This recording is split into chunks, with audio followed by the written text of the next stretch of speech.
What's the price tag and who's your target market? Like, are you targeting individual users for the desktop at home or businesses, like you mentioned, law firms, etc.? So our price tag for our markup for the desktop is about $5,000.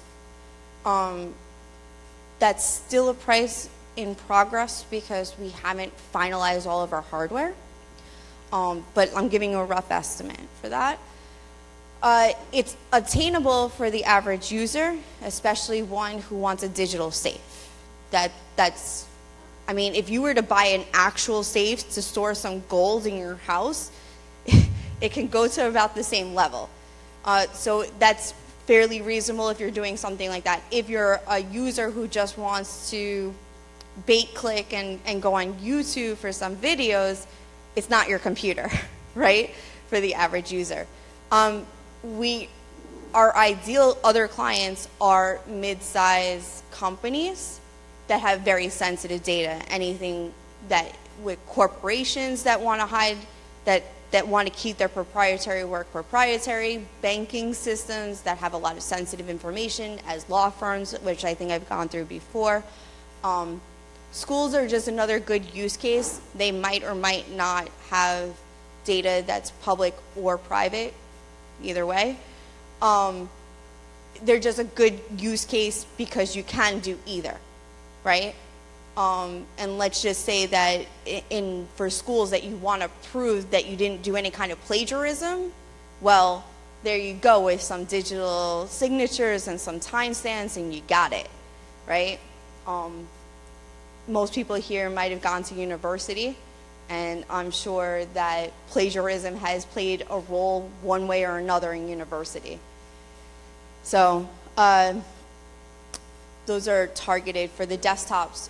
For the servers, there's other use cases, but that goes not just into what TigoCTM does, but more into gold.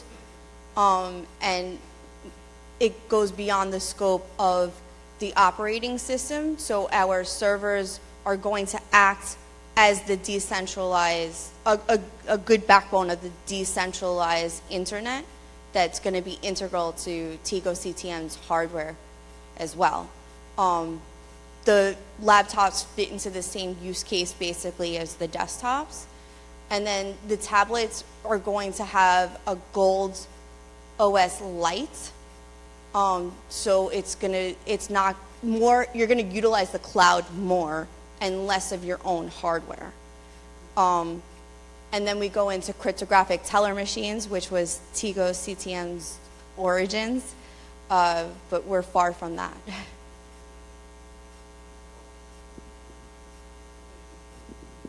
Oh, and the very, very last is going to be cell phones, which is extremely difficult to create, and so that's way into the future, but it's also going to be light, just like the tablets, but more secure than your regular cell phone. Hi, I'm Judy Katzman. I'm also co-founder of TigoCTM. Welcome everybody to Panama Glass.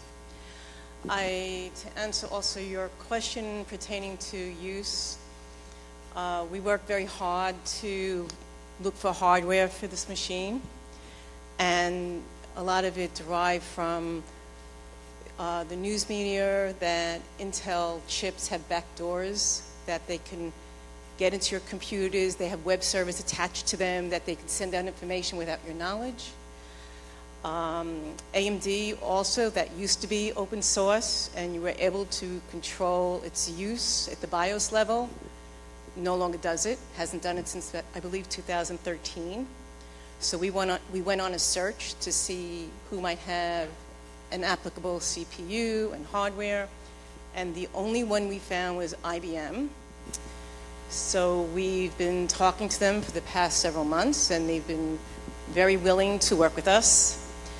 These chips are actually chips that are used in large server applications, such as Google on racks, and they're actually downsizing. You know, we're taking these same chips and putting them in these desktop computers, so they will be very powerful in terms of CPU power. So I want to make that point.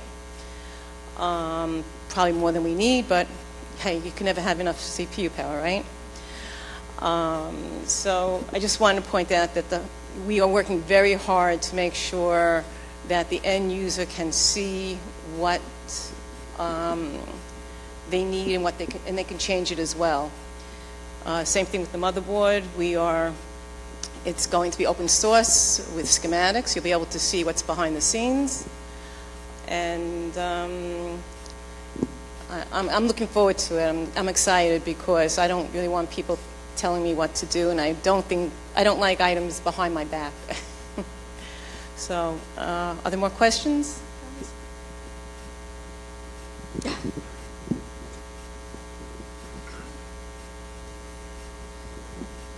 Just a quick follow-up on that. So basically, it's a Linux operating system. Okay, so that was my question. Just how would it interface with like legacy systems? A lot of companies, like you mentioned, lawyers, they use Windows. So how would this fit with existing enterprise architecture? You want me to answer that? Okay. It is a Linux-based system. Anything that you can put on a Linux-based system, you should be able to put on this system as well. So there are applications that would interface with Microsoft products, but they're probably not going to be Microsoft products. So they have their own versions of Windows. Word is really what I meant to say. And Excel. And all of those other products, they have their own versions of it. So it will be similar, but not exactly the same. You can create it on a Windows machine and then store it. If you want to store it in the cloud, you can do it that way as well.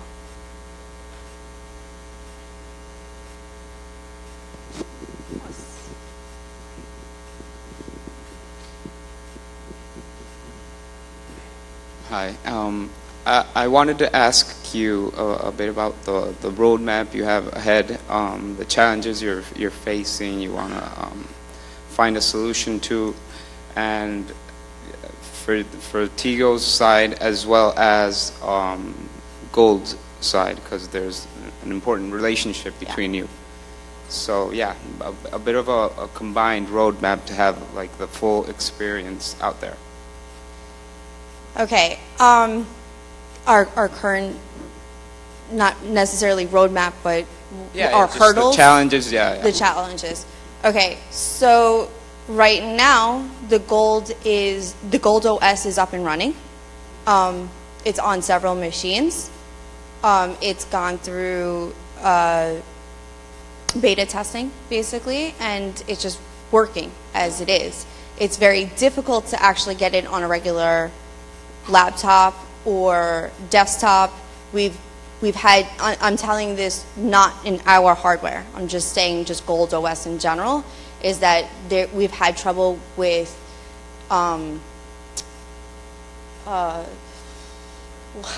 drivers. I'm like, what is that word? Drivers to perform tasks basically for this firmware. And so not all hardware is compatible with it, so that is part of our hurdles, our challenges, is to make sure that the hardware comes together with the Gold OS system. But we're going to, the advantage of having open source hardware is that we can manipulate it to what we need it to be. Manipulation sounds like such a dirty word, but that's basically why you have open source things, is that if it doesn't fit the way you need it, you can change it to the way you need it. So that is one of our biggest challenges. Another biggest challenge is, even though this is a niche business in the sense of it doesn't actually exist out there, we also don't really know the demand. And so that's part of our XCM token for buying gift certificates for our hardware, is to gauge demand. how many people actually want this, right? Because I'm super excited, Judy's super excited, there's tons of people here that are super excited, but it's a difficult concept to explain, and how many people actually want that? How many people are upset that all of their private lives are becoming extremely public?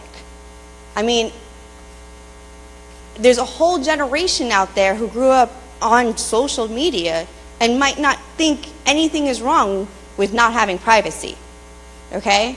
And now they're starting to become in an age where they're starting to do investments. They're starting to have some money, have a real job. I mean, maybe that's part of becoming an adult, is that you have to realize you want privacy. So buying XCM helped us gauge how much demand there is for this. So if you guys want this, tell us that you're going to support it, right? Because if you don't want it, we're not going to build it. That's what it comes down to, right? We want you to want it. Does that answer the question? Yeah. You want it? Everybody in this room wants it.